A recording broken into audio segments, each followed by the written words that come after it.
Heilsubærinn Hafnarfjörður hefur upp á margt að bjóða. Þeir sem vilja fara í siglingar geta gert það. Skógurinn alltaf opinn, það hægt að ganga þar og hlaupa og gera hvað sem er. Ég hef búið náttúrulega á öðrum stöðum en ég finna alltaf að ég kem heim þegar ég kem í Hafnarfjörð því að það er bara svo gott að vera hérna.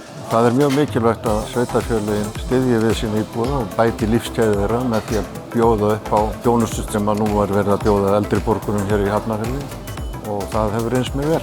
Ég myndi segja að Hafnarfjörður sé mjög heilsueflandi, hugsar mjög vel íþróttafólkið sitt, að koma börnum í íþróttir. Það er mjög áberandi að Hafnarfjörður leggur mikið upp úr því að vera heilsueflandi samfélag. Þú vilt fara í boltaleiki, það eru körfuboltaspjöld út allt í skóla, það eru handboltavellir, það eru mörk fyrir fótboltaiðkun.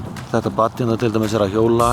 Hafnarfjörður er náttúrulega alveg einstakur bær og íþróttalífið og allt er bara frábært. Þetta er bara æðislegur bær til að alast upp í. Hafnarfjörður er heilsueflandi samfélag. Hvort sem það verið að tala þá fræðslukvöldin sem hafa verið núvitund eða stefnumótun. Þannig að við erum heilsueflandi leikskóla, hér eru heilsueflandi grunnskólar og framhaldsskóli. Ég hef tekið eftir hvað margir krakkar eru virkir í íþróttum, hvort sem það er sund eða fótbolti eða hvað sem er og þau fá tækifæri til að prófa allt af því að Hafnarfjörður stendur við bakið á þeim. Að alast upp í Hafnarfirði var bara draumi líkast. Það er svo lítið og skemmtilegt samfélag, öruggt og maður þekkir alla og ég myndi ekki vilja búa neins þar annars þar. Það er allt til staðar. Það er bara spurning að láta sér detta í hug og gera það.